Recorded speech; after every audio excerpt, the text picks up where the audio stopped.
Hello, viewers. Thank you for joining Sparky Conversations full podcast mode episode. I am so happy to have my first full podcast mode guest, Brittany Carmichael, joining Sparky Conversation on today. Thank you, Brittany, for joining me. No, thank you for the invite. Yes. So, Brittany, let me give you some information about Brittany. So, Brittany is a wife and mother, has twin girls, is an educator. She's actually a kindergarten teacher at Richland Elementary, and she is a children's book author. So I'm so excited to have Brittany on the show today. Brittany has written 2 children's books and is working on a 3rd one. Yes. So it's in the works. So I'm excited to see what she has in store with that 3rd book. So let me tell you about Brittany's 2 children's books. One is Emma Lou's Untied Shoes, which was released in 2019. And then The Peculiar Pony, which was released in 2024. And then the 3rd book, can I tell them the 3rd book or should I keep it on the wraps? Keep it on the wraps. Okay, I'm going to keep it on the wraps. So you have to wait till she says the title and releases that. So Sparky Conversation is so happy and excited to have Brittany. So let's get started with today's show. I cannot wait to have Brittany share her journey with you all. So let's get started. So Brittany, tell me why you started writing children's books. Well, I started writing children's books because I actually fell in love with books as a little kid. Oh. My mom and my grandfather made it a gift to be able to not only read, but explore reading. So part of it was I actually got rewarded for reading. So whenever I made honor roll, you know how some kids want to go like to certain places. My place I wanted to go was Books A Million at the time, which gives Barnes and Noble vibes. Okay. And so I would be able to pick any book I wanted. And then I would be able to go to like the cafe part and like choose a treat, and I would just sit and read the book. But then my granddaddy made it monetary, so I ended up getting money for each book I read. And then I just loved certain authors. Like I loved Dr. Seuss when I was younger, but I also loved Shel Silverstein with the poems that he used to write. Then becoming an educator, I saw that kids actually stopped liking reading. And I was like, oh, that stinks. And I think it's because we had mandatory readings that they had to have and wasn't necessarily in their interest. And so I was like, well, I think I want to write books that I think kids would love to read. And so that's what made me want to be a children's book author on top of being an educator. Oh, wow. Okay. Yeah. Because reading is great. And children, especially young children, need to read a lot, learning. And then your books, the titles themselves just spark no pun intended. They are, when I was reading your books, it's a learning experience for the children. That's something that I thought was interesting when you told me the titles of your books and I actually read your books. So how has your journey been as a children's book author? Have you had adversities, or what some of your biggest accomplishments that you had? Definitely have adversities. It's very tough because you're independent when you don't have an actual publication, like people backing you up. And so everything falls on you. You also have the risk of kind of being, I guess you could say, gypped in a certain way. That happened to me with one of the books that I wrote. I ended up not publishing. So it was back in 2020. I was actually trying to publish a book and ended up trying to go through what I thought was a publication company and ended up being fake. And they stole lots of money from me. Oh, no. Went to try to sue to get money back, and the company couldn't be found.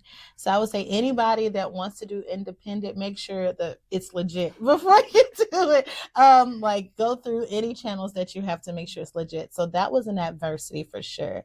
But the thing about being independent is that I feel free to write, and I feel like it doesn't feel like a job, and it actually feels like I'm making a difference. So to me, that's just a goal and accomplishment in itself. Just being able to write what I feel or whatever God gives me. I love it. I love it. I just noticed that we both have turtle earrings. Yes, okay. That has nothing to do with the episode, but I was just like, wow. Great minds. Great minds. See, we already vibing. So, Brittany, who or what was your inspiration behind your children's books? Let's see. I believe it was more of a what. Oh no. I'll say it was both a who and a what. Okay. So the who's are actually my students, especially with my first book, Emma Lou's Untied Shoes. I taught 2nd grade at the time when I was writing this book, and I just had a bunch of kiddos who either did not know how to tie their shoes or just refused.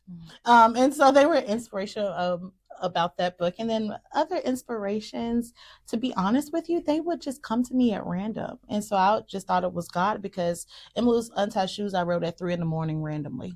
I was woken up out my sleep, and I wrote the whole book in one setting at 3 a.m. And I was just like, where did that come from? Yeah. But I did it. And so I just followed what I felt like I was being pulled to write. Yeah. And then with the second book, same thing. It was at random. We were all stuck in the house. In 2020 is when I wrote that one. And I just, because of what happened before, when I told you about being gypped, I did not publish it until last year because I was afraid that would happen again. So I was sitting on that book for 4 years. But my inspiration about that one was my cousin, which I guess we'll get more into later. Yeah, we'll get into that a little later, because let me tell you, you all are going to... I thoroughly enjoyed both books. When me and Brittany met and she told me about both books, I was like, before I even read them, I was like, wow, that's amazing. And when I read them, I was even more intrigued, and I liked them even more because they really hit some of the life skills and issues that children deal with that on a regular basis that we, as well, I'm not a parent, but that they deal with in school or trying to learn new skills. Right. And her book is so, I don't want to use the word basic, but children can understand what that means. So when a parent is reading it, they can understand what their parent is trying to say. Right. So explain to me, I'm not an author. I don't know if I could write a book. You could. Anybody can write.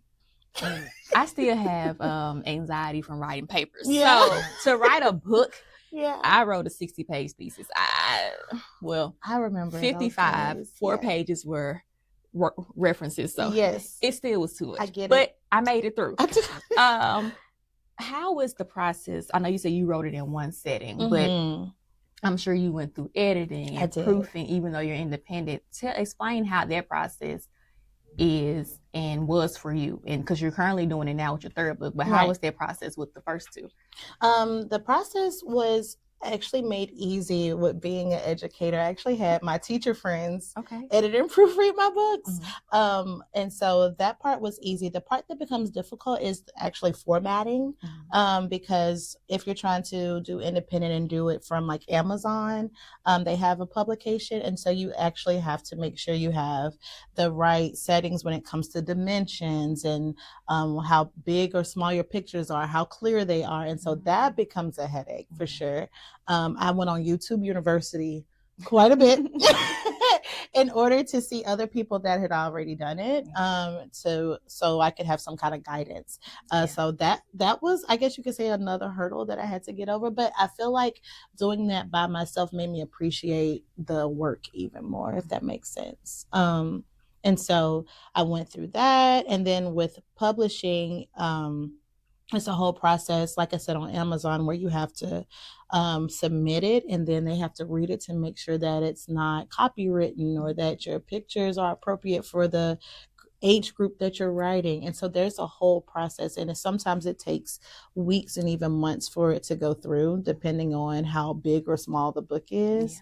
But I feel like anybody could do it, but it does take quite a bit of work and dedication. I've published most of mine when I've been on breaks, like winter break, Christmas break, spring break. Because I try to do anything in the midst of trying to also be a exemplary educator and a mommy and a wife. It takes a lot of work. And so I didn't want this to pull away from my other responsibilities, but I felt like the work was still just as important.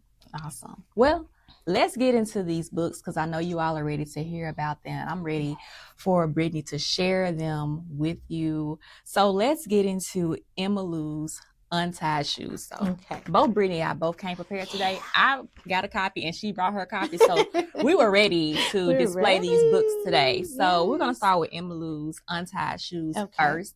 When I read this book, I really enjoyed both books. So I can't wait for us to talk about these books. But I laughed at Emmyloo's Untied Shoes. Quite cute. I think it's so great to get children to understand the importance of tying shoes. Like, who would have thought? I've never seen, I'm not saying it's not out there. I've just never seen a book about tying your shoes. And the way Brittany explains it and how she has the characters and everything. It's so funny. It's like, I don't want to tell you the book because I want you to go and patronize Brittany. You're going to buy this book. We're not going to give you a synopsis online. But the book is really good. So let's talk about, you said it briefly in the first part about why you wrote it with your children at your school, but why did you write? Why is tying shoes so important for you to write for children? Well, dealing with untied shoes as an educator, I know my fellow teachers can attest to it. We deal with a lot with untied shoes that I think other people who are not educators really don't understand. For one, of course, everybody knows the risk of injuries, right? Tripping, falling, people stepping on the shoestrings, all that stuff. But I think what really pushed me was this one time, newer teacher, a little naive, a kiddo came out of the restroom and was like, Miss Hayes, can you tie my shoes? And I was like, sure. His shoestrings were wet. Oh no. Why are your shoestrings wet, friend? So I had already started tying. And I was like, oh no. Because it can be a couple of things if they're wet, as you know. So I was like, And so that was one of the inspirations for the book. It was like, this needs to happen. They need to read and understand that even though she went on a journey that, of course, they would never. It's very, very make-believe, but it makes it cute. Yeah. But it also kind of drives the importance of, we don't want you to get injured or hurt. And listen to your parents when they say tie them. Listen to your parents. So yeah, that was basically why I wrote it. That was the inspiration for it, between the injuries that I saw and dealt with, because my girls were too young to tie. So it wasn't them. It was actually my students, my other kids. That's what I call them, my other kiddos. Yes. And those wet shoestrings. I think Brittany still has flashbacks of those wet shoestrings. Did you read, when you first published this book, did you test it on your students? What feedback did you get from parents? Yes. Like, what has been the feedback from Emma Lou's Untied Shoes? Everybody loves the book and thinks this is so cute and hilarious. I actually tested it on my family first. And of course, they always like, it's great. And so I was like, let me actually get some real feedback, because everything you do with family, they're going to, at least mine, they're 100% behind me all the way. And so I did take it to school. That's the cool thing about being a teacher, is that you can test it out. Yeah. And so I read it to my students and they loved it. And I read it to some younger kiddos. But one feedback I did get, because even though it's a children's book, this one is a little lengthy. And so for younger kids, I will say that I learned my lesson when it comes to the length of children's books, that they need to be short and sweet, probably no more than 500 to 600 words. So that was the feedback I got from a pre-K classroom. Pre-K is like 4-year-olds. Right. And so you got to catch them. Yes. And if you don't catch them, they're going to be all over the place. And so they were good for the first few minutes, and then they got a little wiggly. So I would say this is a good age group this book is good for age groups that actually are probably in the shoe tying phase. That would be probably like kindergarten, first, second grade, because they'll sit through it. So that was the feedback I got as far as length. But as far as like storyline, everybody loved that part. Yeah, it's really good, y'all. I was like, why am I enjoying it? Because I should be enjoying it. Yes, but it's so good. Yeah. Okay, Emma Lou's Untied Shoes. Love it. Now let's get into my heart. The Peculiar Pony. That's my heart right there. I'm gonna be honest with you, Brittany. This is my favorite. Yeah. Look how cute it is, y'all. Like, look at the pony. Like, she's too cute. I love the Peculiar Pony. I love the storyline, the background of it. Talk to us about the Peculiar Pony. Okay, so the Peculiar Pony is near and dear to my heart because of several reasons. So growing up, being a military kid, I had to grow up and make friends every 3 years. That became really tough for me. And sometimes kids weren't so nice because of my accent. I sounded different from Memphis, going to Virginia. They're like, you sound country. Then I go and get a Virginian accent based off of being around people from Virginia and move to Florida. You sound funny. So it's always sound funny, dress different. And I was going through, right? And so then I also realized that other people probably go through the same thing. And so one of my inspirations behind it is also my cousin Shawana. Shout out to Shawana. Hey, Shawana. Shawana is so sweet and so kind. And she actually has albinism and has dealt with bullying all her life. All her life, because even though she's African American, she has no pigment in her skin. So she got called all these different things, ghost, white girl, all through school, just being teased about something that God blessed her with, because we always talk about things in a negative manner. Like when we talked before, I know we talked about people saying disabilities, and we like to say now differently able, because just because you look different or sound different or need some kind of accommodation doesn't mean that you are disabled. It just means that you need a different type of support. Yes. Right. And so this book is near and dear to me because I've had students go through feeling different. I have family members and myself. And so this I kind of really poured my heart into because it's so personal to me. So it's one of my favorites that I've written so far. I've written several, haven't published them all, but this one I felt like was a big need. Every time I read it, I like tear up. So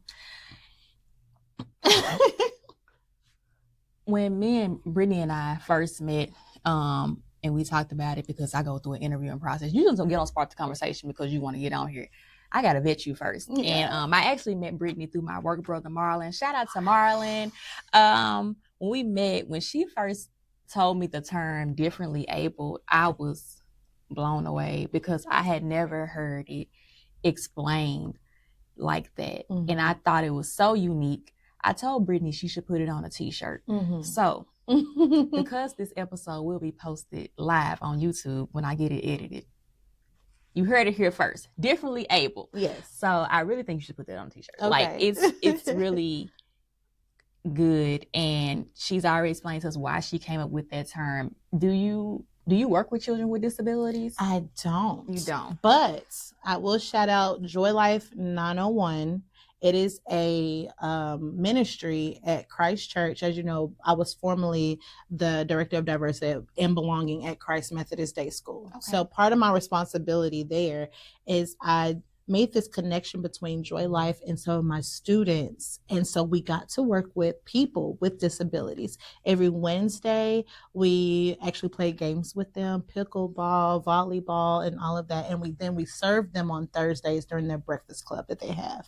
And shout out to Ashley and Jenna, who actually run Joy Life 901. I got to go to Joy Prom this year. That was amazing. And so it's a prom they have for people who are differently able, so that way they can have fun. And so even though I wrote this book before I met them, I got to read it to Joy Life 901, and everybody loved it there as well. And so it just showed that it stretches across all different like ways of life and platforms. I just loved it so much. And so that, thankfully I'd already written it, but I really feel like it spoke to me, being able to connect with people with disabilities, being a part of Joy Life. Yeah. And shout out to y'all.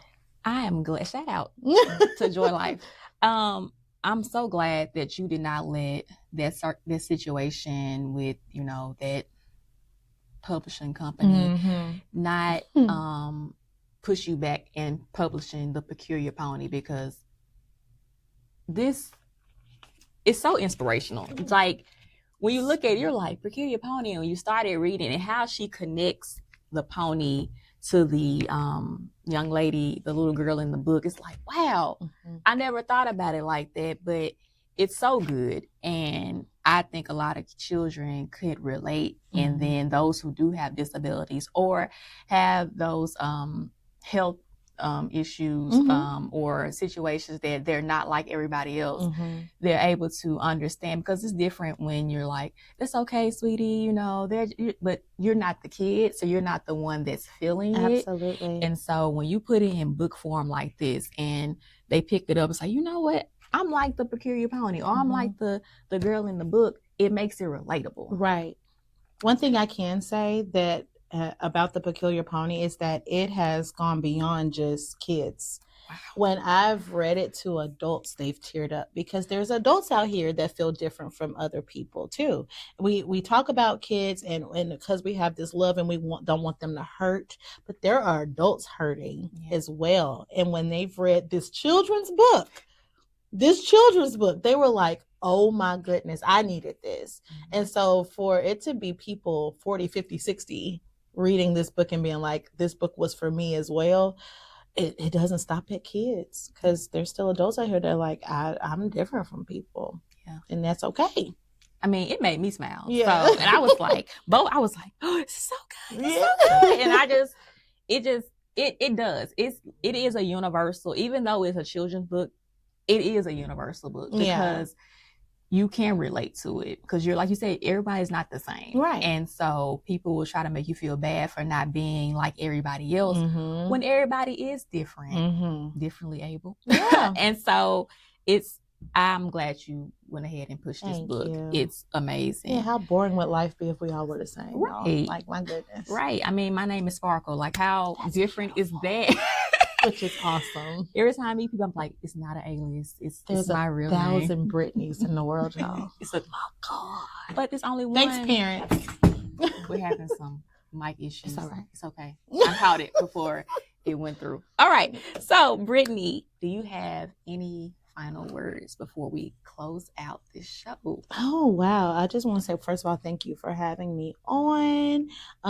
If you guys would just check out the book, I think you guys will love both of these. And then we have another one coming soon. I will give y'all the title. It's called Flicker of Hope. But that's all I'm going to give you because I want you to check it out for yourself.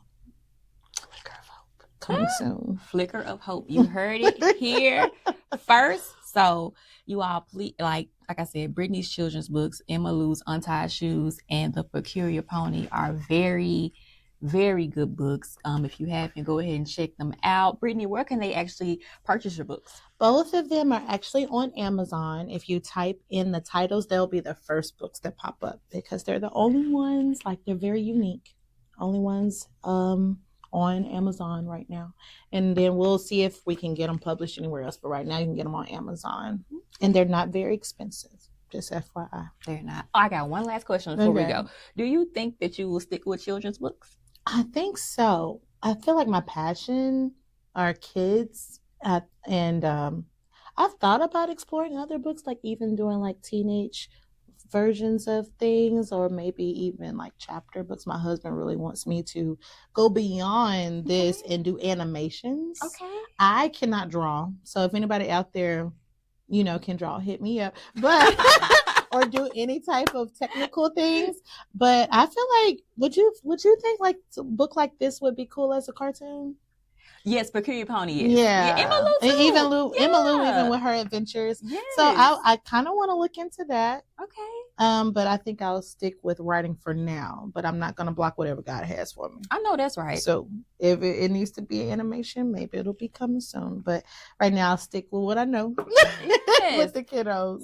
Yes. Okay. I'm so happy. And thank you for joining me, Brittany, so today. Much. This episode will post soon after I get through editing and everything.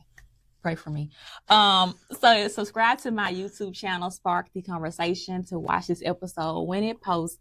Also follow me on Instagram at Spark_the_Convo. And you can also follow me on Facebook as well at Spark the Conversation. I will be back with another episode next week unless something changes. So of course you need to follow those social media so you can know if anything does change.